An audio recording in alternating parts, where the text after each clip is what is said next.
Bom dia, meus irmãos, graça e paz. É uma alegria estar aqui com vocês e dar essa última palavra sobre a temática da conferência, que começou na sexta-feira à noite.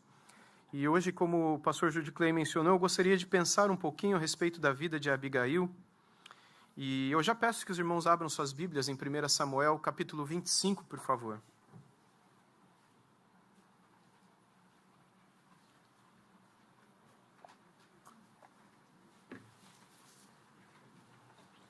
1 Samuel, capítulo 25.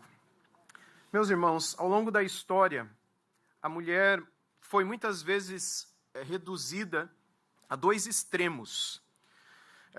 Nós poderíamos colocar aqui como padrões desses extremos Eva de um lado e Maria do outro. Muitas vezes estigmatizada como Eva, a pecadora, mulher, a problemática, mulher, aquela de quem a gente tem que desconfiar, mulher, aquela que trouxe o pecado para Adão e que depois culpou a serpente, depois Adão culpou ela e, na verdade, Adão culpou a Deus porque deu a mulher que tu me destes. Então, muitas vezes, a mulher, na teologia mesmo, ao longo da história, e é justamente sobre isso que eu quero falar, sobre desmistificar a mulher na teologia, para além de Eva e de Maria, ela tem sido olhada de diversos pontos de vista. Por outro lado, a gente tem aqueles que olham para a mulher, Maria, e veem que nela todas as mulheres devem se inspirar, como se ela tivesse sido uma mulher absolutamente perfeita, nascida sem pecado, vivida sem pecado e morrido sem pecado. Na verdade, muitos acreditam que nem mesmo morrer ela tenha morrido. Mas seria a mulher idealizada, a mulher perfeita, a mulher padrão. Mas, quando nós lemos as Escrituras Sagradas, a gente vê que a palavra de Deus nos apresentam mulheres que pensam, mulheres que discernem, mulheres que agem, mulheres que pecam, mulheres que se arrependem, mulheres que são restauradas e que participam ativamente da obra de Deus.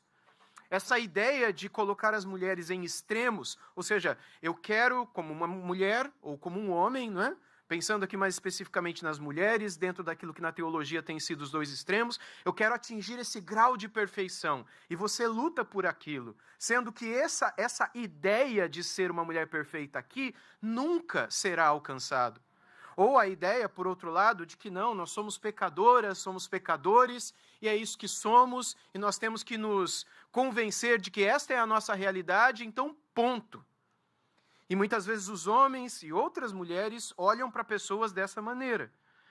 E eu quero pensar e olhar com vocês hoje para Abigail, que foi diferente de Hulda, que vimos ontem às 5 da tarde, uma mulher temente a Deus, uma mulher que em sua geração era completamente diferente das outras mulheres, mulheres que da sua geração eram completamente moldadas pela cultura cananeia, e pela cultura cirofenícia, não somente pela questão cultural e sexual e cultural de um modo geral, mas também pelas idolatrias, ela era diferente, ela permaneceu firme ao Senhor.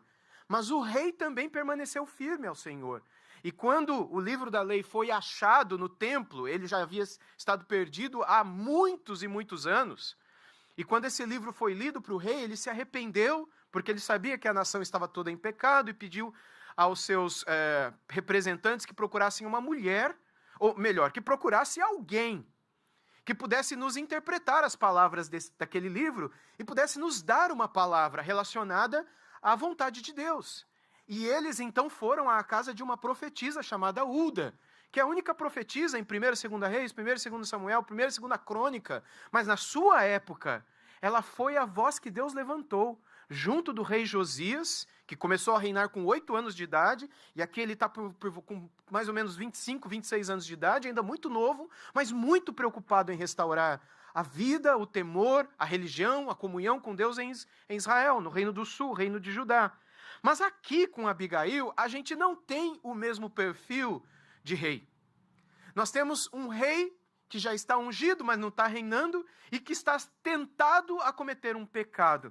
Uma mulher temente a Deus, uma mulher sábia, uma mulher casada, mas uma mulher que é levada por Deus a impedir, pela sua sabedoria, que um rei viesse a pecar. O contexto era esse. Antes de nós lermos o texto de 1 Samuel 25. Davi, o rei, já havia sido ungido, mas quem estava no trono ainda era Saul. Davi já havia sido escolhido, mas ainda não havia sido entronizado. O sacerdote, profeta, juiz, que foi o último deles, não é? Até então, Samuel já havia ungido Davi como rei. Ele seria o rei, escolhido não segundo a vontade dos homens, mas segundo a vontade de Deus. Mas o povo estava tão distante de Deus que eles viviam como os demais homens viviam. Eles haviam escolhido um rei segundo o coração dos homens. Na verdade, eles queriam um rei muito antes que os povos quisessem um rei. Deus havia dito por meio de Moisés que um rei viria, mas no tempo de Deus. O povo queria um rei, o povo queria um rei. Samuel fica chateado com aquilo. Só para a gente entrar no contexto da história. E aí então Samuel consultou o Senhor e Deus disse para ele: Samuel, eles não estão rejeitando você, eles estão rejeitando a mim. Se é um rei que eles querem, dê um rei a eles. E escolheram Saul.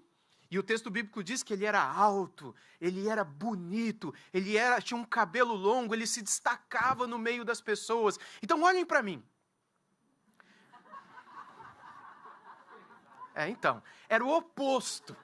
É exatamente isso. Era o oposto. Ele era alguém que no meio das pessoas, as pessoas olhavam para ele e falavam: esse é o cara. E o colocaram como rei. E embora ele tenha começado bem, ele terminou muito mal. E quando Deus o rejeitou, escolheu alguém que era, assim, completamente desprezado pelas pessoas da época, não é? Como alguém que jamais seria escolhido, votado pelo povo como sendo um rei de Israel. Mas Deus o escolheu pelo seu coração, temente, crente em Deus. E ele já havia sido ungido, mas ainda Saul estava no trono. E Saul, quando percebeu e soube disso, começou a perseguir Davi por todo lado. E Davi vivia no deserto, vivia em cavernas, vivia fugindo.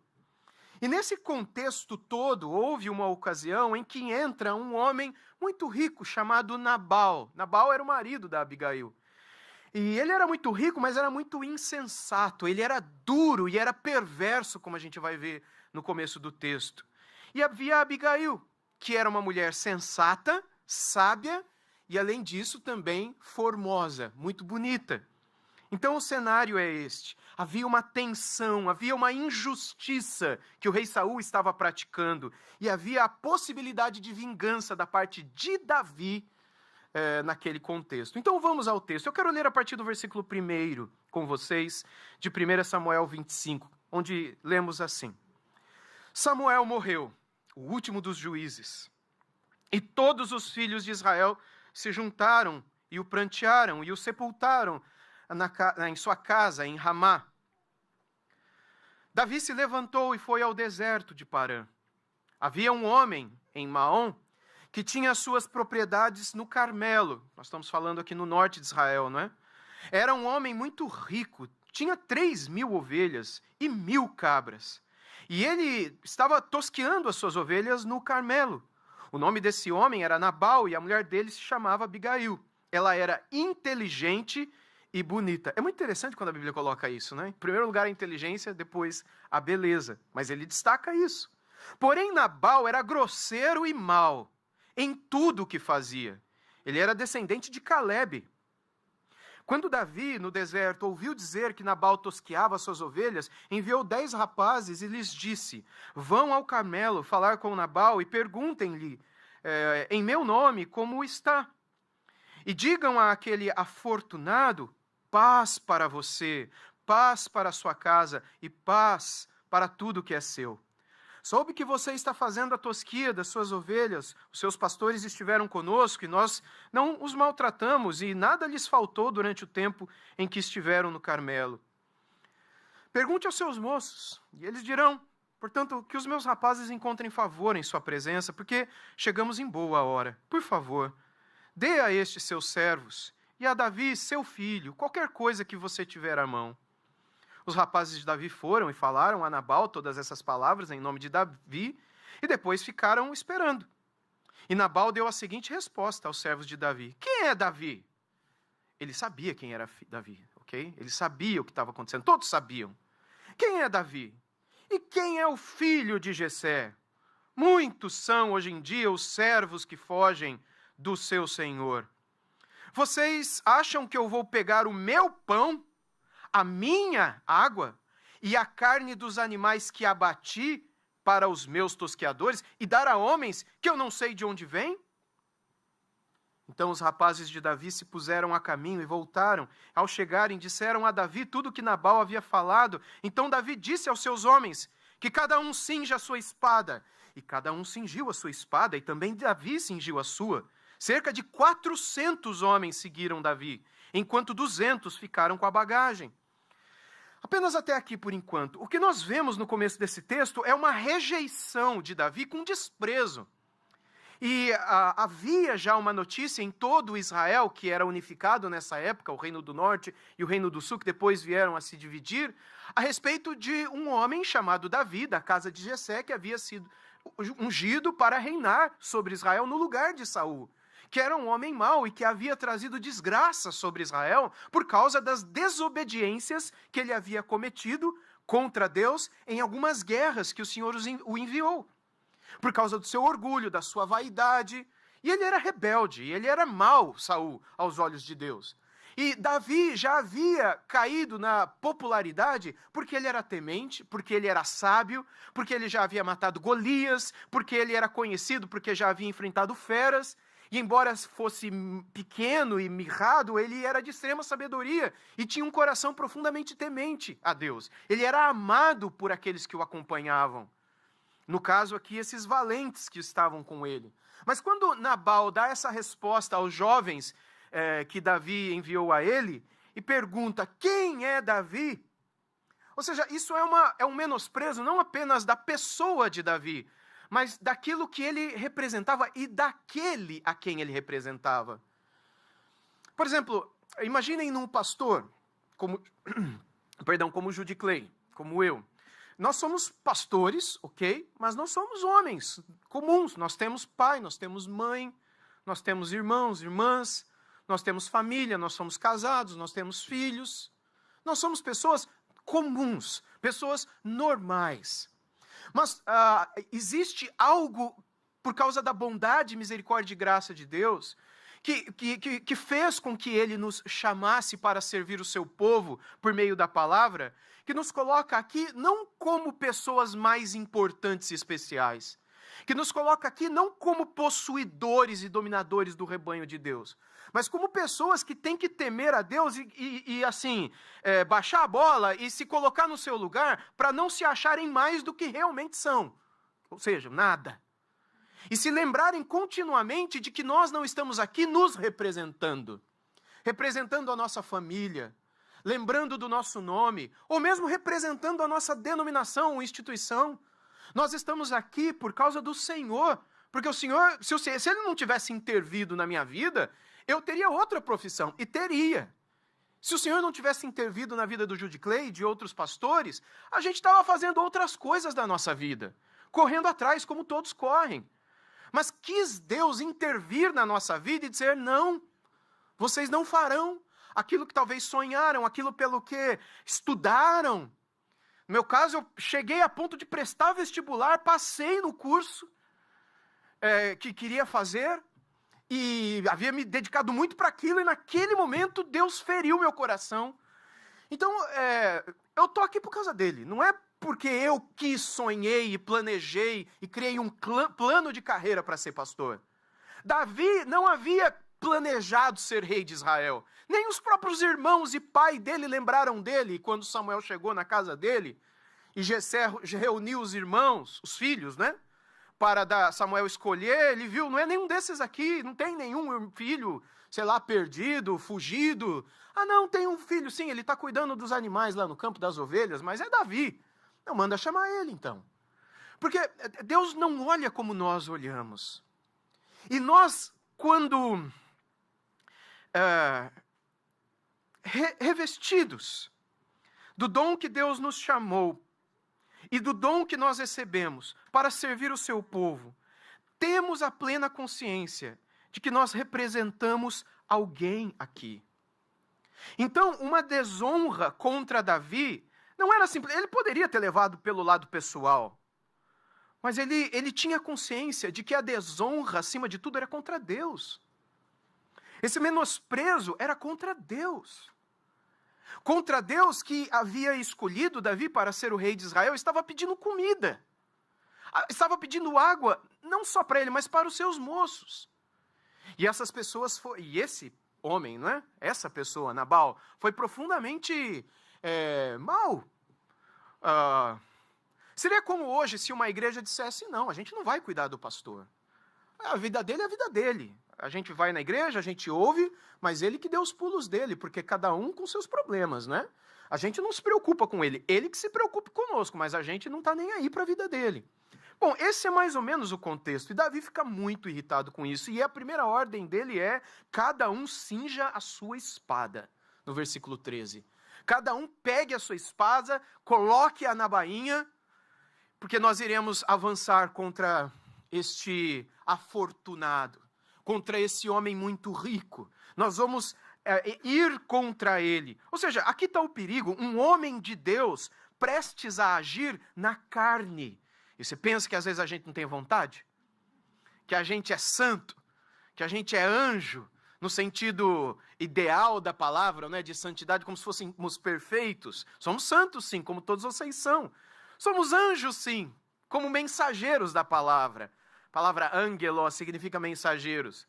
Mas eu não posso dizer que somos anjos caídos, lógico que não, porque seria demais dizer um negócio desse. Mas nós somos anjos que pecam.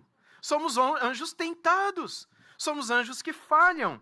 Mas somos homens que, enquanto se preocupam com os outros por causa da missão que Deus nos deu, temos outros que se preocupam conosco justamente por causa da missão que Deus nos deu, na qual todos nós estamos juntos. Então, Nabal era para estar com Davi. A menos que ele fosse um rebelde como Saul. E era. O que seria dele se não fosse uma mulher sábia dentro de casa? E o que seria de Davi, um rei temente a Deus, que estava prestes a agir na carne, se não fosse uma mulher também presente na casa do Nabal? Mesmo os mais piedosos podem ser levados à precipitação, como Davi nesse caso aqui. Tiago 1,20 diz que a ira do homem não produz a justiça de Deus. E nós não devemos agir jamais desta maneira. A ira humana não produz a justiça de Deus. Romanos 12:19 diz, meus amados, não façam justiça com as próprias mãos, mas deem lugar à ira de Deus, pois está escrito, a mim pertence a vingança, eu é que retribuirei, diz o Senhor. Davi estava pronto para agir conforme ele desejava. Voltando ao texto de 1 Samuel 25, a partir do verso 14, nós lemos assim. Nesse meio tempo, um dos moços de Nabal foi falar com Abigail, mulher de Nabal, dizendo, Davi enviou do deserto mensageiros para saudar o nosso Senhor, mas ele os pôs a correr. No entanto, aqueles homens nos têm sido muito bons, e nunca fomos maltratados por eles, e de nenhuma coisa sentimos faltas em todos os dias de nosso trato com eles. Quando estávamos no campo, eles eram como um muro ao nosso redor, tanto de dia como de noite, todos os dias que estivemos com eles, apacentando as ovelhas. E agora pense bem e veja o que pode fazer, porque o mal já está determinado contra o nosso Senhor e contra toda a sua casa. Ele é um homem maligno, e não há quem consiga falar com ele. Está falando do Nabal, não é? Então Abigail pegou a toda a pressa 200 pães, 2 odres de vinho, 5 ovelhas preparadas, 5 medidas de trigo tostado, 100 cachos de passas e 200 pastas de figos, pôs tudo sobre jumentos, então disse aos seus servos, vão na minha frente, que eu vou logo atrás. Porém, ela não contou nada ao seu marido Nabal. Ou seja, o que nós temos aqui é a Abigail, ela ouve a notícia de um dos servos de Nabal, que era um homem muito rico, cuidava de muitos animais, tinha muitos servos, e ouve tudo o que Nabal fez com os servos de Davi, que haviam tratado, cuidado, protegido tão bem a eles, servos de Nabal. E ela fica indignada com isso, ela entende o risco disso. Porque naquele tempo, meus irmãos, não era assim que... Aliás, nem hoje é assim, não é? Que as pessoas se tratam com deslealdade, com falta de virtudes. E ela, então, entendendo o risco, age imediatamente. Ela nem consulta Nabal. A razão é muito simples, ele era insensato. Do que adiantaria consultá-lo? Era possível que ele aprendesse dentro de casa, talvez fizesse coisa pior com ela, mas ela assume a responsabilidade moral porque ela sabia o que aconteceria com a sua casa, caso ela não agisse. O ponto principal aqui é que a sabedoria bíblica não é apenas saber o que é certo. A sabedoria bíblica significa também agir no momento certo. Sabedoria bíblica é discernir e agir no tempo certo, segundo a vontade de Deus e para a glória de Deus. A gente leu há pouco o texto de Provérbios 31, na liturgia, e no verso 16 diz, ela, a mulher, ela examina uma propriedade, adquire-a, planta uma vinha com a renda do seu trabalho. Ou seja, a sabedoria nessa mulher virtuosa. E Abigail era uma mulher assim. Um dos pais da igreja, chamado Boca de Ouro, não é? João Crisóstomo. Crisóstomo é o apelido da palavra grega para boca de ouro, porque ele é considerado um dos maiores pregadores da igreja antiga, chamada igreja primitiva. Ele disse numa das suas pregações que a prudência dela, pregando sobre Abigail, superou a insensatez da casa em que ela vivia. O que isso significa? Significa que quando uma mulher e um marido vivendo juntos, a mulher ela sabe que o seu marido está fazendo tudo que é errado, ela sabe que o marido está fazendo o que é mal, ela sabe que o marido está tratando as pessoas de forma injusta, ela fica quieta, ela não abre a boca, porque o papel dela é ser submissa. Ou seja, o que o marido falar é lei, o que o marido mandar tem que ser cumprido. Mesmo ela sabendo que o marido está levando a família para a desgraça, para o pecado, meus irmãos, não é isto que a Bíblia ensina sobre a mulher desde Gênesis, quando o Senhor a criou para ser uma auxiliadora, que lhe fosse idônea. Ou seja, a mulher foi criada para ser idônea, para auxiliar, e a palavra hebraica para auxiliadora só é usada na Bíblia inteira para a mulher e para Deus. Quando nos Salmos diz que Deus é o nosso refúgio e auxílio bem presente na hora da tribulação. A mesma palavra que é usada para auxílio, auxiliador em Deus, é usada para a mulher lá em Gênesis. Ou seja, se há algo errado dentro de casa, uma das ideias de estar em submissão é estar debaixo da mesma missão. E a ideia de estar debaixo da mesma missão, que é liderado pelo marido e que vai prestar contas pela família, é de mostrar ao marido, com amor, com brandura, de que o que ele está fazendo está errado, para trazê-lo de volta à missão. Imagine um avião, em que o marido e a esposa estão pilotando.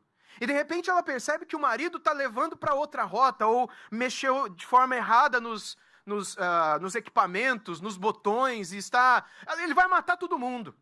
E os filhos deles estão ali, e mais 200 pessoas estão ali, e ela sabe como corrigir aquilo. Ela fica quieta porque ela diz, não, é meu marido que manda. E a gente vai morrer todo mundo, e vai morrer todo mundo junto? É lógico que não. Isso seria o pecado da falta de amor pelo marido. Mostrar a Cristo para o marido, mostrar o que é correto para o marido, é a virtude da idoneidade, é a virtude da sabedoria e do auxílio àquele que está distante de Deus e agindo de forma equivocada. É óbvio que isso não se fará com guerra, com gritaria, com acusações, mas com sabedoria. E há momentos em que nem isso dá para acontecer, no sentido de tem que falar com ele, porque há horas em que a coisa tem que ser feita. Porque se for falar, talvez a coisa fique ainda pior. Nessa ocasião, por alguma razão que o texto não explicita, não deixa tão claro para nós, Abigail entendeu que se ela fosse falar com Nabal, a coisa ia ficar pior. Então ela vai falar com Davi, coisa que o Nabal deveria ter feito. Mas eles são uma só carne. E ela é temente a Deus. E ela possui sabedoria. E então, a partir do verso 20, nós lemos assim. Enquanto ela, cavalgando um jumento, descia, encoberta pelo monte, Davi e seus homens também desciam, e ela se encontrou com eles. Ora, Davi tinha dito: com certeza de nada adiantou ter protegido tudo que esse homem possui no deserto, e de nada sentiu falta de tudo que lhe pertence. Ele me pagou o bem com o mal. Que Deus me castigue se até ao amanhecer eu não matar todos os do sexo masculino que estão com ele. Quando Abigail viu Davi, desceu depressa do jumento e prostrou-se sobre o rosto diante de Davi, inclinando-se até o chão. Isso é muito importante, porque é o fato dela se prostrar diante de Davi. Isso não significa inferioridade, mas significa reconhecimento de que Davi, ungido por Deus, era reconhecido como escolhido de Deus para reinar sobre ela e sobre todo o povo. Coisa que o marido dela tinha que ter reconhecido, não reconheceu. Quando ele fez o que fez, ele foi contra Deus, principalmente. Ela não agiu assim. Ela escolhe o caminho da humildade para produzir a paz, para restaurar a situação, porque ela sabia qual era a condição dos homens de Davi. Eles estavam com fome. Eles estavam no lugar inóspito, eles precisavam beber água, era só isso. E ela foi para lhes entregar isso. É interessante, não é? Provérbios 15:1 diz que a resposta branda desvia o furor, mas a palavra dura suscita a ira. A resposta dura de Nabal suscitou a ira de Davi. E a ira de Davi resultaria no pecado de homens que antes eles haviam protegido, mas que agora queriam. Tanto é que foram esses homens que foram falar com Abigail, com a última esperança, porque eles sabiam, se ninguém fizer nada, Davi vai vir matar o Nabal e todos nós, que fomos tão bem cuidados por ele. Resposta dura, ira, assassinato, é um pecado que leva ao outro. Até que essa mulher, com uma palavra branda, ela reconhece Davi, reconhece Deus na vida de Davi. E o texto continua, a partir do verso 24, dizendo assim: lançou-se aos pés de Davi e disse: meu Senhor, que a culpa recaia sobre mim. Permita que esta sua serva fale e escute as palavras da sua serva. Que o meu Senhor não se importe com aquele homem maligno, a saber, com Nabal, porque ele é o que significa o seu nome. Nabal é o seu nome, e a tolice o acompanha. Eu, porém, esta sua serva, não vi os rapazes que o meu Senhor mandou. Agora, meu Senhor, tão certo como vive o Senhor Deus, e tão certo como vive a sua alma, foi o Senhor Deus quem o impediu de derramar sangue e de fazer justiça com as próprias mãos. Que os seus inimigos e os que procuram fazer mal ao Senhor sejam como Nabal. Este é o presente que esta sua serva trouxe ao meu Senhor, porque que ele seja dado aos rapazes que seguem meu Senhor e perdoe a transgressão desta sua serva, pois o Senhor Deus certamente firmará a casa do meu Senhor, porque ele está travando as batalhas do Senhor Deus. Veja quantas vezes ela reconhece o Senhor Deus. Yahweh Elohim, não é? O eu sou, o grandíssimo, o altíssimo Deus. E que não se ache mal em meu Senhor, em Davi, durante toda a sua vida. E se algum homem se levantar para o perseguir e tirar-lhe a vida do meu Senhor será atada no feixe dos que vivem com o Senhor, seu Deus. Porém, a vida dos seus inimigos, este a lançará fora, como se atirasse da cavidade de uma funda. Lembra da história da funda que matou o gigante? Ela conhecia a história, todos conheciam, Davi não era um desconhecido. E quando o Senhor Deus tiver feito a meu Senhor, Davi, todo o bem que falou a seu respeito, e o tiver colocado como príncipe sobre Israel, então meu Senhor não terá motivo de pesar ou de remorso por ter derramado sangue inocente e por ter se vingado com as suas próprias mãos. E quando o Senhor Deus tiver feito o bem a meu Senhor, então lembre-se desta sua serva. Meus irmãos, aqui está o coração do sermão. Abigail, no versículo 28, ela disse: o Senhor certamente fará casa firme a meu Senhor. Ela reconhecia que a casa de Davi permaneceria, que era algo que nem havia sido revelado ainda, e que depois foi revelado e foi firmado, até que o último descendente de Davi, o Rei dos Reis, veio e trouxe o seu reino a nós, o Rei Jesus. Sem ela saber, ela proclamou algo que de fato estava de acordo com a vontade de Deus. E pela humildade desta serva, ela reconhece o chamado de Davi, ela reconhece a promessa de Deus e ela reconhece o perigo do pecado quando ela diz, aconselhando a Davi, que você então, quando tudo isso acontecer, não tenha nenhum arrependimento ou remorso por ter derramado sangue inocente aqui na minha casa. E ela pede isso com toda a humildade. No verso 26, se o Senhor fizer isso, o Senhor, no caso ali Davi, o Senhor, agora o Senhor dos céus, te impedirá de ter derramado sangue inocente. Abigail vê o que Davi não está vendo, não é? Ela vê que Deus está governando a situação, que Davi seria rei. Davi estava fugindo. Davi havia sido tentado a matar o Saul, mas não o fez por temor a Deus.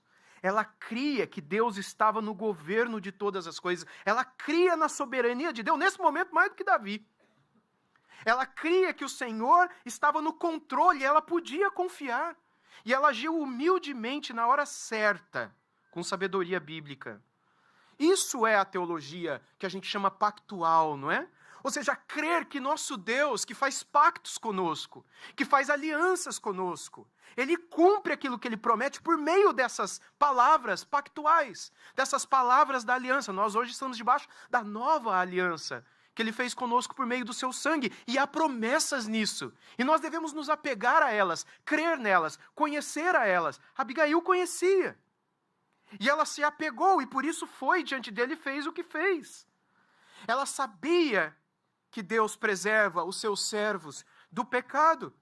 Ela sabia dessa promessa. Promessa messiânica que está em 2 Samuel 7,16, quando se diz, quanto a você e a sua casa, falando de Davi, o seu reino serão firmados para sempre diante de mim, o seu trono será estabelecido para sempre. Ela era uma mulher de muita fé. Ela cria naquilo que não havia nem nascido ainda. Como a maioria dos heróis e heroínas da fé sempre viveram. Nós cremos naquilo que não vimos. Nós cremos naquilo que esperamos. Mas cremos porque Deus disse. E se Ele disse, Ele vai cumprir. Então nós descansamos. Nós não ficamos angustiados. Nós não ficamos ansiosos. Nós entregamos e confiamos porque é fiel aquele que promete.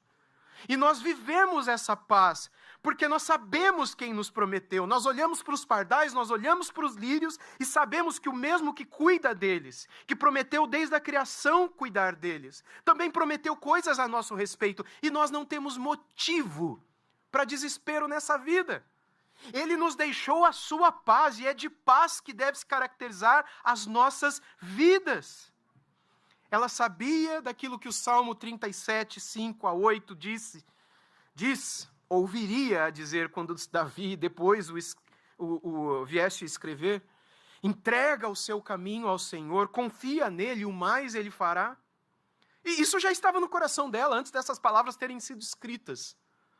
Fará com que a sua justiça sobrecaia como a luz, e que o seu direito brilhe como o sol ao meio-dia. Descanse no Senhor e espere nele. Não se irrite por causa daquele que prospera em seu caminho, por causa do que realiza os seus maus desígnios. Deixe a ira, abandone o furor, não se irrite. Certamente isso acabará mal. Davi escreveu isso depois. Será que quando escreveu não pensou, não lembrou dela? João Calvino, comentando essa passagem, diz que Deus frequentemente usa instrumentos inesperados para conter os seus servos. Eu me lembro de momentos assim na minha vida. Eu imagino que se você fizer um esforço, começar a pensar na sua história, também você se lembrará de Deus ter usado vários instrumentos, às vezes até inesperados, para guardar você de cometer uma loucura, de cometer um pecado, de fazer algo que você estava certo de fazer, porque achava que aquilo era certo de se fazer, e Deus te guardou de ter feito aquilo.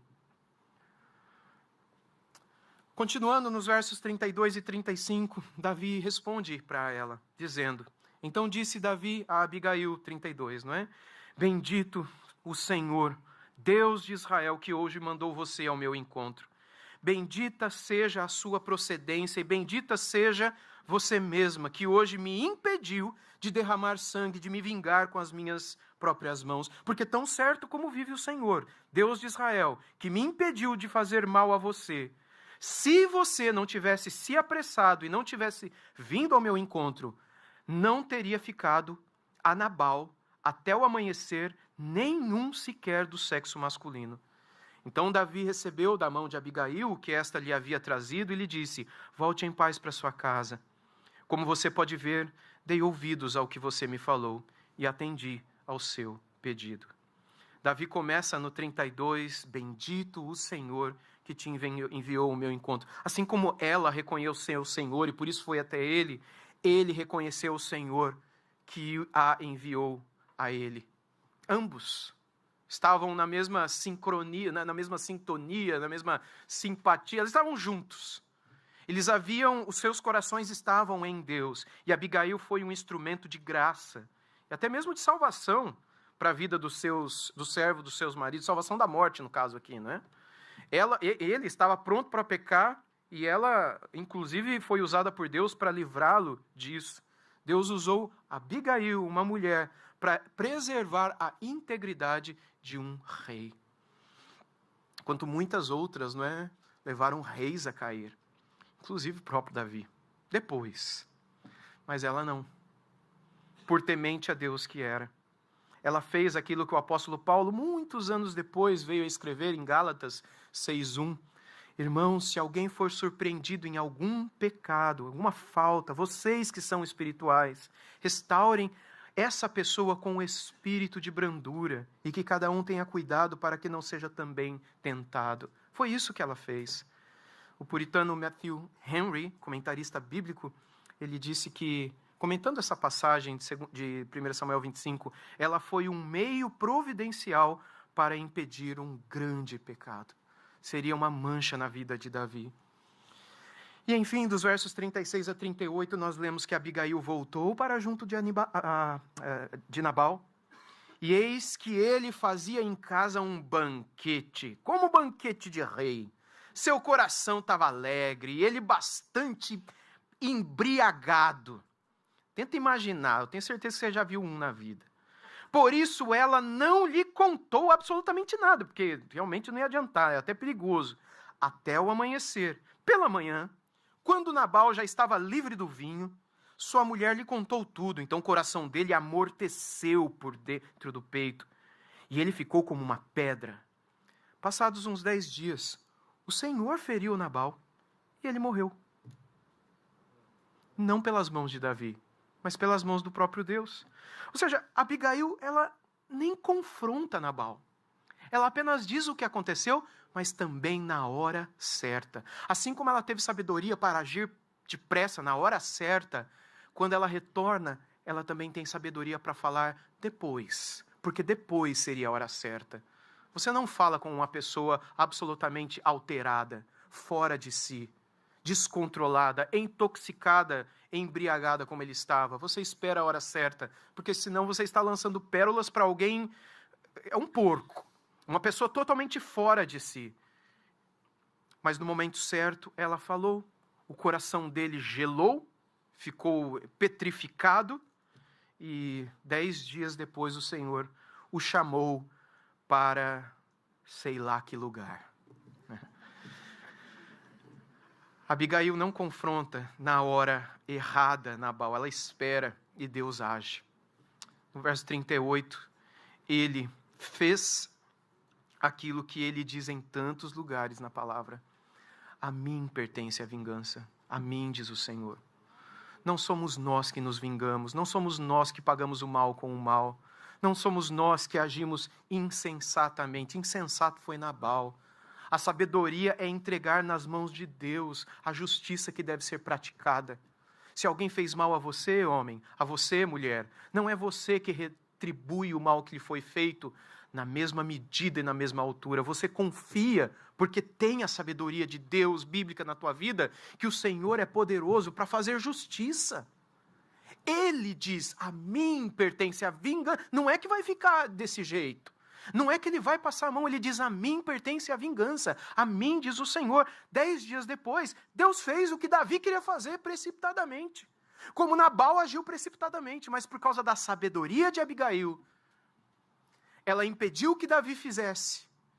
E ela, na hora certa, falou a Nabal, impedindo que uma briga, uma gritaria ou algo mais terrível ainda pudesse ter acontecido naquela noite de embriaguez. Bem, terminando o texto, nos versos 39 a 42, nós lemos assim: Quando Davi soube que Nabal havia morrido, disse: Bendito seja o Senhor, que pleiteou a causa da afronta que recebi de Nabal, e livrou este seu servo de fazer um mal. O Senhor fez com que a maldade de Nabal caísse sobre a sua própria cabeça, sobre a cabeça dele. Então Davi mandou um recado a Abigail, dizendo que desejava tomá-la por mulher, por esposa. Está tudo certo, ela é viúva. E, enfim, os servos de Davi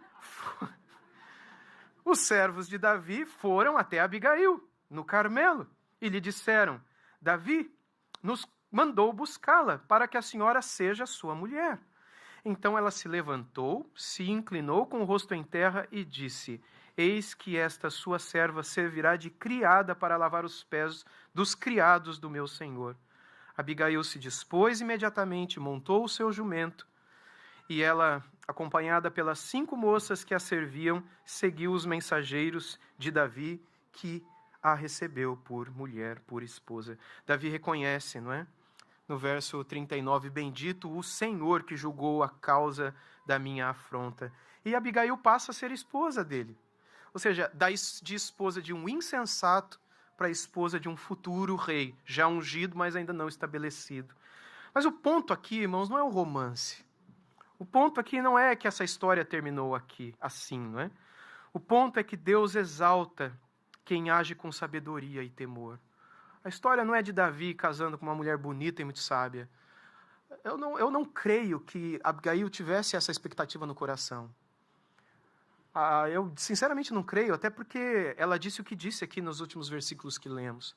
Mas ela agiu com humildade, ela agiu com sabedoria, ela agiu de forma muito humilde e até mesmo humilhante, alguns diriam. Mas Deus a exaltou.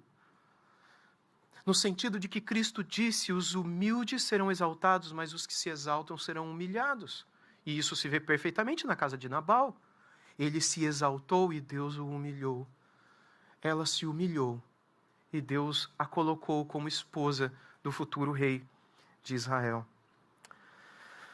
Em 1 Samuel 2,30, nós lemos: Portanto, o Senhor, Deus de Israel, diz: Na verdade, eu prometi que a sua casa e a casa do seu pai andariam diante de mim para sempre.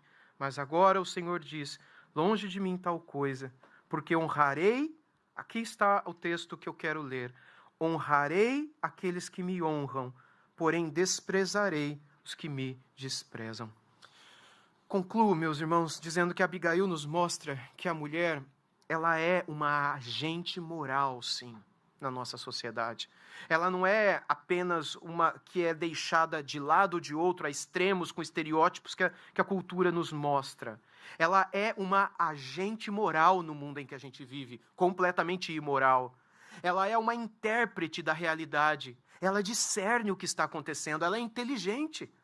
Ela pega o que está por detrás das coisas, ela sabe o que vai acontecer como consequência. Ela interpreta a realidade e ela conhece a palavra de Deus. E ela age da maneira como ela entende ser para a glória de Deus, por amor. Amor a Davi? Não, por amor a Nabal e os servos de Nabal que trabalhavam para ela também. Porque ela sabia que sangue inocente iria morrer. Esses moços tinham família. Mulheres ficariam viúvas. Filhos ficariam sem pai. A motivação no coração dela era que uma desgraça acontecesse e que o coração do futuro rei, que o Senhor Deus escolheu, viesse a pecar, derramando sangue inocente, e viesse a se arrepender um dia. Ela age humildemente por amor, interpretando a realidade pela inteligência que ela tem e conhecimento dos planos e promessas de Deus que ela possuía. E ela se entrega como um instrumento nas mãos de Deus para abençoar todas essas vidas. Porque ela não seria morta. Davi prometeu que ia matar só os homens. Ela poderia ficar só na dela e deixa que ele faça tudo isso. Estou cansada desse Nabal. Deus que me livre. Vai ser uma bênção. Mas não. Ela não poderia pensar assim: ó, Davi, pode ir, mas só mata ele. Só promove ele. Os meninos deixa. Mas não. Por amor, ela age como age, mesmo ciente de que ela continuaria sendo esposa de um homem mau.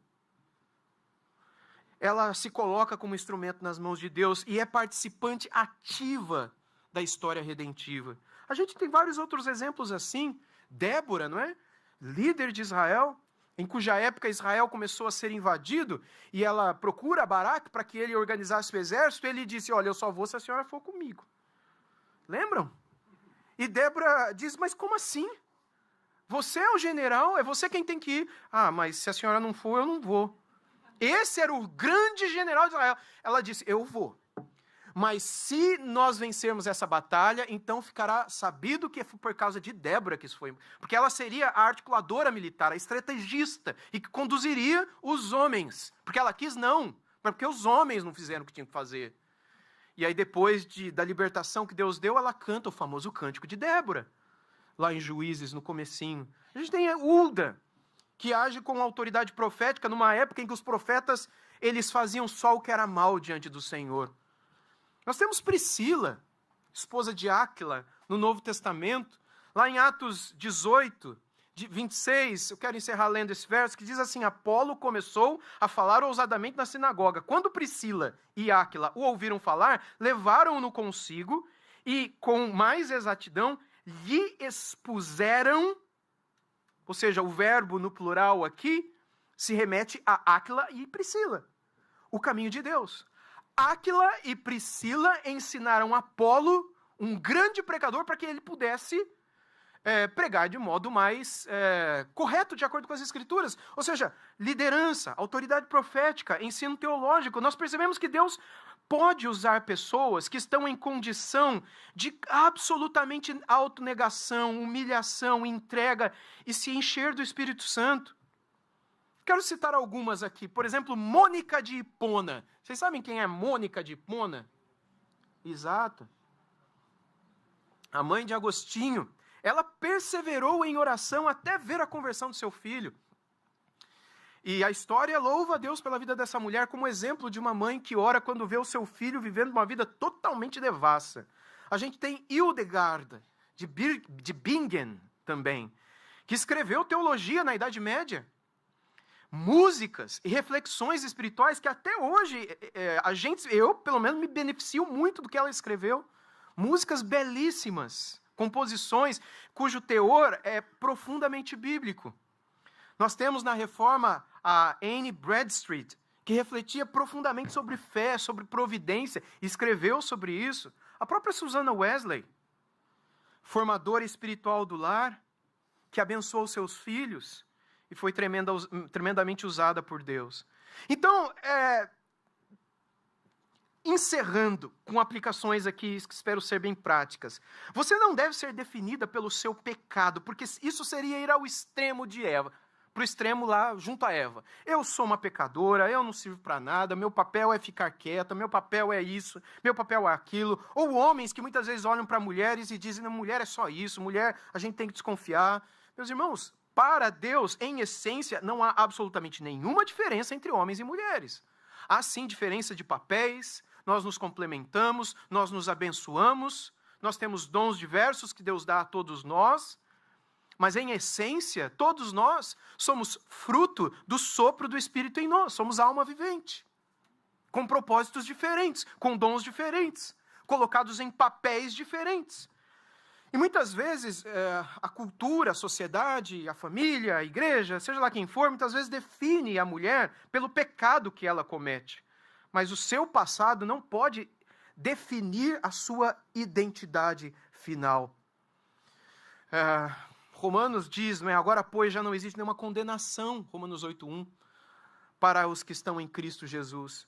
Então não importa o que você tenha sido no passado, se isso foi perdoado e transformado, você é quem você é hoje. Você não pode definir você e nem mesmo qualquer outra pessoa pelo pecado que essa pessoa comete. Fulano é um X, fulana é um Y, porque ela comete tal pecado, então ela é isso. Você imagina se cada um de nós aqui fôssemos definidos pelo pecado que cometemos? Isso eu estou dizendo, por exemplo, quando você sabe que alguém adulterou, então fulano é um adúltero. Ou quando você sabe que alguém estava envolvido ali num roubo, então fulano é um ladrão. Aí você sabe que alguém foi envolvido num escândalo de corrupção. Cuidado que esse irmão aí não confia não, porque ele é um corrupto. Ou quando você sabe que uma pessoa tem atração sexual pela pessoa do mesmo sexo, você diz, não, aquele lá é homossexual. Ele mesmo reconhece isso. Você não é definido pelo pecado que você comete. Todos nós, independentemente da situação em que estamos, somos imagem e semelhança de Deus, cometendo pecados, mas amados por Deus, chamados por Deus para sermos restaurados, transformados, perdoados, adotados, para recebermos um novo coração. Então nós não nos identificamos com o pecado que cometemos, porque senão todos nós aqui seríamos chamados pelo nosso pecado. Porque todos somos pecadores. Mas nos chamamos pelo nosso próprio nome.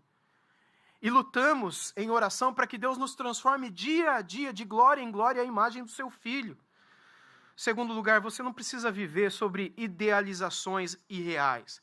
Você nem deve se entregar a, eu sou Eva mesmo, eu que comi do fruto da árvore lá do conhecimento do bem e do mal, então eu nem vou lutar, porque eu sempre fofoquei, minha família sempre fofocou, eu sempre gostei de mentir, minha mãe sempre mentiu, eu acho que assim eu resolvo bem as minhas coisas, eu tenho que me virar, eu sei que a Bíblia fala para eu não fazer isso, mas eu acho que eu tenho que fazer, então eu vou fazer o quê?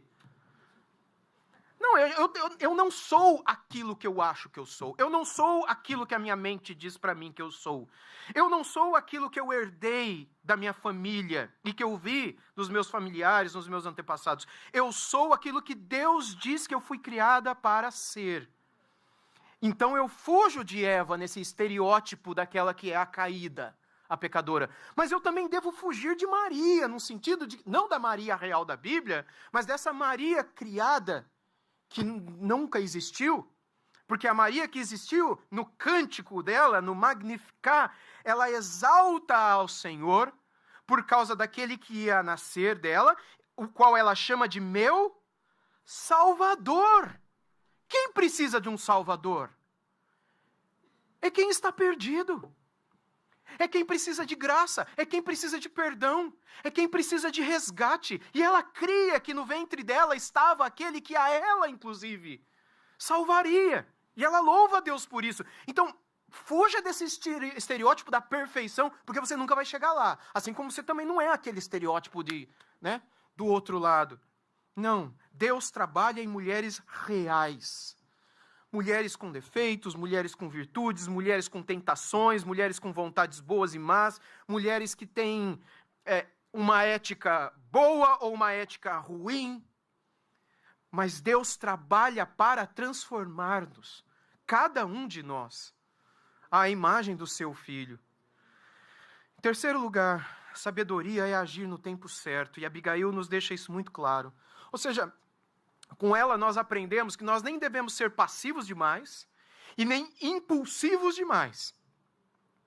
Então como é que eu sei a hora certa de agir? Se eu não devo agir agora? Ou quanto tempo que eu tenho que esperar? Será que é passividade? Ou será que é impulsividade? A sabedoria bíblica e encher-se do Espírito Santo e conhecer a palavra de Deus e viver em comunhão com Cristo te dará a sabedoria para agir no tempo certo. A sabedoria também fará com que você confie na justiça de Deus. Você não fará justiça com as suas próprias mãos. E você será um instrumento de Deus para abençoar e aconselhar outras pessoas também para não agirem segundo as suas próprias mãos, mas para confiarem na justiça de Deus. Nem tudo você precisa resolver. Nem tudo você tem que fazer. E nem tudo os outros têm que fazer. Mas apenas esperarem e confiarem que Deus está no controle. E por fim, Deus vê e honra a sua fidelidade, mesmo quando ninguém vê. Eu sinceramente não imaginava que ela receberia aqueles moços falando, olha, te levanta porque Davi, ele gostaria de se casar com você. Agora, imagine, Davi não estava interessado nela por causa das terras de Nabal, porque ele seria rei de todo Israel. Davi não estava interessado nela só porque ela era uma mulher formosa, o texto diz isso, porque ele poderia se casar com qualquer mulher bonita de Israel. Ele seria o rei. Ele não estava interessado nela só porque ele herdaria os camelos e camalos, né? Os camelos e os cavalos, né? Ele não estava interessado nela por causa do jumentinho que ela tinha. Porque ela tinha um jumento, né? Não, Davi queria honrar a Deus e cuidar dela. Imagine, essa mulher agora não tem marido. Imagine se esse cara queria fazer o que fez comigo, me tratou como me tratou, ele deve ter tratado outros assim também. Será que esses outros não poderão vir contra essa viúva agora? Roubarem tudo? Como é que ela vai se defender? Será que os moços que trabalham para o marido, trabalhavam para o marido dela, será que eles vão se insurgir contra ela? O que será dela? Há um quê aqui também de proteção e cuidado. E quando ela se submete a ele, ela diz: eu vou para limpar os pés dos servos e dos criados do meu senhor, o rei Davi. Não é um romance. É uma submissão à vontade soberana de Deus, que está em curso e que viraria um romance também. Mas em primeiro lugar estava o temor a Deus. Estava a dependência do Senhor. A pergunta não é: você é como Eva? Ou você é como Maria? Mas a pergunta é: você está disposta a viver como Abigail?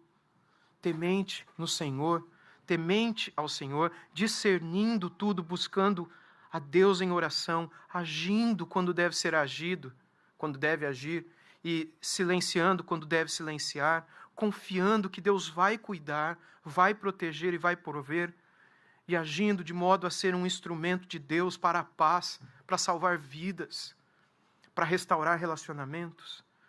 Que Deus possa levantar muitas Abigails nos tempos em que nós vivemos, para que o mundo veja a diferença de uma mulher virtuosa e que teme ao Senhor, das mulheres que inundam as nossas cidades com corações tão distantes de Deus, cuja identidade é moldada pelos padrões desse mundo caído e mau, e não pela identidade de uma mulher como Abigail, como Hulda e como tantas outras que as Escrituras nos mostram que eram tementes a Deus e que foram uma bênção para as pessoas de seu tempo. Vamos orar. Senhor Deus e Pai, nós te damos graças porque na Tua palavra nós encontramos aquilo que revela o valor, o chamado e a dignidade das mulheres segundo a Tua graça. Obrigado por Abigail, Senhor, exemplo de sabedoria, coragem e temor.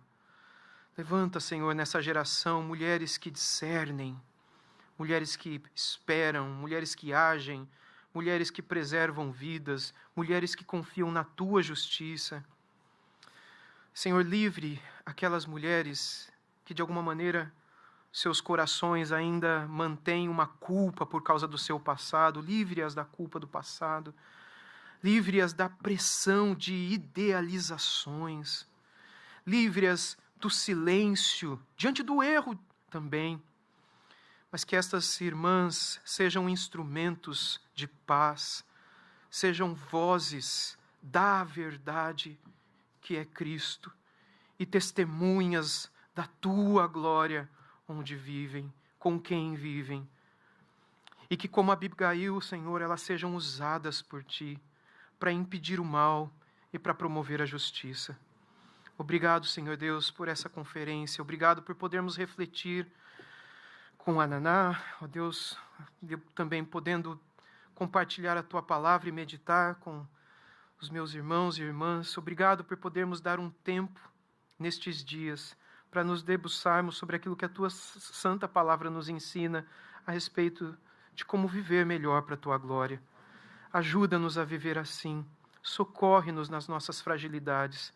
Nós dependemos de Ti e reconhecemos que é na nossa fraqueza que a Sua força se manifesta e então podemos ser fortes.